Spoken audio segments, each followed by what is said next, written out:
নূর Islamic scribe চ্যানেলে আপনাদের সবাইকে স্বাগত। চ্যানেলটি সাবস্ক্রাইব করে আপনারা পাশে থাকবেন। রমজানে আপনি নামাজ পড়ছেন, রোজা রাখছেন, তারাবি আদায় করছেন, কিন্তু যদি এই একটি ভুল করেন তাহলে কিয়ামতের দিন জানতে পারেন আপনার সব কষ্টই ছিল শুধু ক্ষুধা আর তৃষ্ণা। রমজান এমন একটি মাস যেখানে আল্লাহ বান্দাকে নিজের দিকে টেনে নেন। আকাশের রহমত নেমে আসে, দোয়ার দরজা খুলে যায়, গুনাহ মাফের সুবর্ণ সুযোগ তৈরি হয়। কিন্তু দুঃখজনকভাবে আমরা অনেকেই এই মাসটিকে শুধুমাত্র রুটিনে পরিণত করি। সাহরি খাই, রোজা রাখি, ইফতার করি, কিন্তু আত্মাকে বদলাই না। অথচ রোজার আসল উদ্দেশ্য হল তাকওয়া অর্জন, অর্থাৎ আল্লাহকে ভয় করে জীবন পরিচালনা করা। যদি রমজান শেষে আমাদের চোখের হারাম বন্ধ না হয়, জিহ্বার মিথ্যা না কমে, রাগ না কমে, তাহলে বুঝতে হবে আমরা রোজার গভীরতা উপলব্ধি করতে পারিনি। রাসূলুল্লাহ মুহাম্মদ সাল্লাল্লাহু আলাইহি ওয়াসাল্লাম আমাদের সাবধান করেছেন। অনেক রোজাদার আছে যারা তাদের রোজা থেকে শুধু ক্ষুধা ও তৃষ্ণাই পায়। এই হাদিস আমাদের হৃদয় কাঁপিয়ে দেওয়ার জন্য যথেষ্ট। কল্পনা করুন, কিয়ামতের দিন আপনি দাঁড়িয়ে আছেন, মনে আশা 30টি রোজা আপনার জন্য পাহাড় সম সওয়াব হয়ে থাকবে, কিন্তু হঠাৎ দেখলেন গীবত, মিথ্যা, অন্যায় আচরণ এবং মানুষের হক নষ্ট করার কারণে সেই রোজাগুলোর ওজন হালকা হয়ে গেছে। তখন আফসোস ছাড়া আর কিছুই থাকবে না। গীবতকে আমরা খুব হালকা করে দেখি।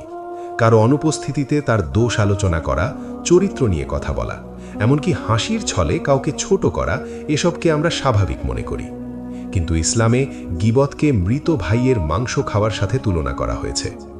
রোজা রেখে যদি আমরা এই ভয়ঙ্কর গুনাহে লিপ্ত হই, তাহলে আমাদের রোজা বাহ্যিকভাবে ঠিক থাকলেও ভেতরে ভেতরে দুর্বল হয়ে পড়ে। আল্লাহ আমাদের ক্ষুধা চান না, তিনি চান আমাদের চরিত্রের পরিবর্তন। মিথ্যা কথা বলা আরেকটি মারাত্মক ভুল। ব্যবসায় হোক, বন্ধুর সাথে হোক, পরিবারে হোক, একটু সুবিধা পাওয়ার জন্য আমরা মিথ্যা বলে ফেলি। কিন্তু রোজা মানে সত্যবাদিতা শেখা। রোজা আমাদের মনে করিয়ে দেয় আল্লাহ সব দেখছেন, সব শুনছেন। যদি আমরা রোজা রেখে মিথ্যা বলি, তাহলে আমরা যেন আল্লাহর সামনে দাঁড়িয়ে থেকেও তার নির্দেশ অমান্য করছি। রমজান আমাদের শেখায় জিহ্বাকে নিয়ন্ত্রণ করতে, কারণ জিহ্বাই মানুষকে জান্নাতেও নিয়ে যেতে পারে, আবার জাহান্নামেও। আরেকটি বড় ক্ষতি হল রাগ ও অহংকার। রোজা রেখে যদি আমরা পরিবারে চিৎকার করি, কর্মস্থলে রুক্ষ আচরণ করি, ছোটদের অপমান করি, তাহলে রোজার শিক্ষা কোথায়? রোজা আমাদের নম্রতা শেখায়। যখন পেট খালি থাকে, তখন মানুষের ভেতরের আসল চরিত্র বেরিয়ে আসে। সেই সময় যদি আমরা ধৈর্য ধারণ করি, ক্ষমা করি, হাসি মুখে কথা বলি, তাহলেই রোজা আমাদের চরিত্রকে উন্নত করছে। আজকের যুগে সোশ্যাল মিডিয়া বড় পরীক্ষা। একটি পোস্ট, একটি কমেন্ট, একটি শেয়ার, এর মাধ্যমেও আমরা গুনাহে জড়িয়ে পড়ি। রোজা রেখে যদি আমরা কারো বিরুদ্ধে অপবাদ ছড়াই, অশ্লীল কন্টেন্ট দেখি বা অযথা সময় নষ্ট করি, তাহলে আমরা রমজানের অমূল্য সময় নষ্ট করছি। এই মাসের প্রতিটি মিনিট মূল্যবান। হয়তো এটাই আমাদের জীবনের শেষ রমজান। যদি শেষ রমজান হয়, তাহলে কি আমরা এভাবে সময় নষ্ট করতে চাই? নামাজে অবহেলা করাও একটি ভয়ঙ্কর বাস্তবতা। কেউ কেউ রোজা রাখে কিন্তু ফজর কাজা করে, জোহর দেরি করে, আসর মিস করে।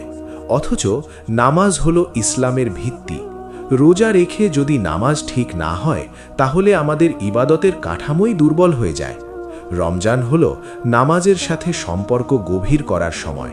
তারাবির দীর্ঘ কিয়াম আমাদের হৃদয় নরম করার জন্য, যাতে আমরা আল্লাহর সামনে কান্না করতে শিখি।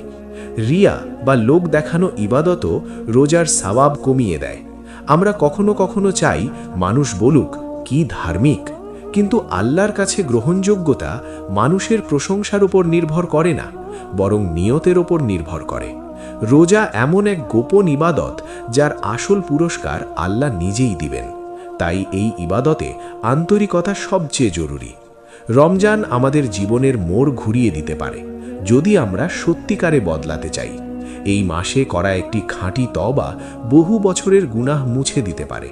কিন্তু যদি আমরা গুনাহকে ছোট মনে করি, সবাই তো করছে বলে নিজেকে সান্ত্বনা দিই, তাহলে আমরা নিজেরাই নিজের ক্ষতি করছি। আল্লাহ ক্ষমাশীল, কিন্তু তিনি আন্তরিকতা চান। প্রিয় ভাই ও বোনেরা, আসুন আমরা আজ অঙ্গীকার করি, এই রমজানে আমরা শুধু না খেয়ে থাকব না, আমরা নিজেদের ভেতরটাকে বদলাবো। আমরা গীবত ছাড়ব, মিথ্যা ছাড়ব, অন্যায় আচরণ ছাড়ব। আমরা কুরআনের সাথে সম্পর্ক গভীর করব, নামাজে মনোযোগী হব, দুয়ার সময় চোখের পানি ফেলব। কারণ রমজান দ্রুত চলে যায়, কিন্তু এই মাসে করা খাঁটি পরিবর্তন সারা জীবনের জন্য নাজাতের কারণ হতে পারে। আল্লাহ আমাদের সেই একটি ভয়ঙ্কর ভুল থেকে রক্ষা করুন এবং আমাদের রোজাকে কবুল করুন। আমিন।